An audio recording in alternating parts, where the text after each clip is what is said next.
नमस्कार, मी गौरी सूर्यवंशी. एस मराठीमध्ये आपलं स्वागत. वळूया आजच्या बातमीकडे. नांदगाव मनमाड रोडवर अज्ञात वाहनाच्या धडकेने हरिण ठार झाले. नांदगाव मनमाड रस्त्यावर हरणाच्या अपघाती घटना घडली आहे. तथापि या रस्त्यावर इतरही अपघातांच्या घटना घडल्या. वन्य प्राणी विशेषतः हरिण चारा आणि पाण्याच्या शोधात त्यांच्या नैसर्गिक अधिवासातून बाहेर पडून रस्त्यावर येतात, ज्यामुळे त्यांच्या अपघाती होण्याची शक्यता वाढते. नांदगाव मनमाड रोडवरती 3 किलोमीटरवर दिनांक 22 मार्च रोजी भरधाव वेगाने वाहणाऱ्या पिकअपने सकाळी 7:30 वाजता हरणाला जबर धक्का मारल्याने सुमारे 50 फूट लांब जाऊन हरिण जागीच प्राणगत झाले. मात्र सदर पिकअप चालक न थांबता तिथून पसार झालाय.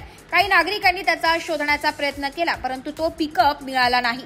या संदर्भात नागरिकांनी वन विभागाला प्रत्यक्ष जाऊन घटनेची खबर दिली आहे व सदर हरणास वन विभागाने ताब्यात घेऊन रीतसर पंचनामा करून त्याचं दहनविधी केला. या दरम्यान वसंत वडगे, प्राणीमित्र शशिकांत पाटील, सुनील राऊत या नागरिकांनी घटनास्थळी थांबून कुत्र्यांपासून मृत हरणीवर ताव मारणाऱ्या कुत्र्यांपासून मृत हरणाचा बचाव केलाय. वन विभागाला कळविल्यानंतर व प्रत्यक्ष गेल्यानंतर संबंधित कर्मचारी अर्ध्या तासाने घटनास्थळी पोहोचून सदर मृत हरिण ताब्यात घेतलंय. नांदगाव मनमाड रोडवरती सातत्याने वन्य प्राण्यांना अपघाती मृत्यू होत आहे.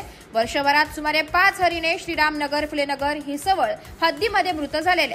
या ठिकाणी फॉरेस्ट विभागाचे जंगल देखील आणि त्यामुळे नागरी वस्तीकडे हरणांचा येण्याचे प्रमाण अधिक असल्याने हरणांचा वावर असल्याने कार्यक्षेत्रामध्ये जाणाऱ्या नॅशनल हायवेवरती गतिरोधक बसवण्याची गरज आहे. गुरुकुल कॉलेज स्टॉप ते हॉटेल चांदणी गार्डन या दरम्यान 2 गतिरोधक टाकून अपघातापासून हरणांचा मृत्यू होणे टाळता येईल, यासाठी सदर ठिकाणी गतिरोधक बसव्याची मागणी वन्य प्राणी मित्रांनी केली आहे. तसेच वन विभागाला लागून असलेल्या मालेगाव रोड, नांदगाव मनमाड रोड या ठिकाणी हरणांचा सातत्याने वावर असल्याने येथे पाण्याची हौद देखील वन विभागाने तयार करावे व तेथे वन्य प्राण्यांसाठी पिण्याच्या पाण्याची व्यवस्था देखील करावी. त्यामुळे वन्य प्राण्यांची भटकंती कमी होईल व त्यांचे प्राण देखील वाचतील.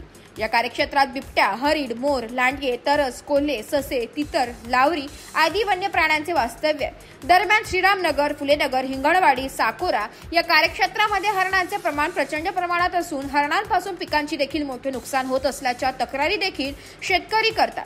यावर देखील वन विभागाने योग्य ते उपाययोजना कराव्यात अशी मागणी होत आहे. एस मराठी न्यूजसाठी जिल्हा प्रतिनिधी विजय बडोदे, नांदगाव. अशाच नवीन ताज्या घडामोडी जाणून घेण्यासाठी आमच्या एस मराठी न्यूज चॅनलला लाईक करा, शेअर करा, सबस्क्राईब करा आणि बेल आयकॉनला क्लिक करायला विसरू नका.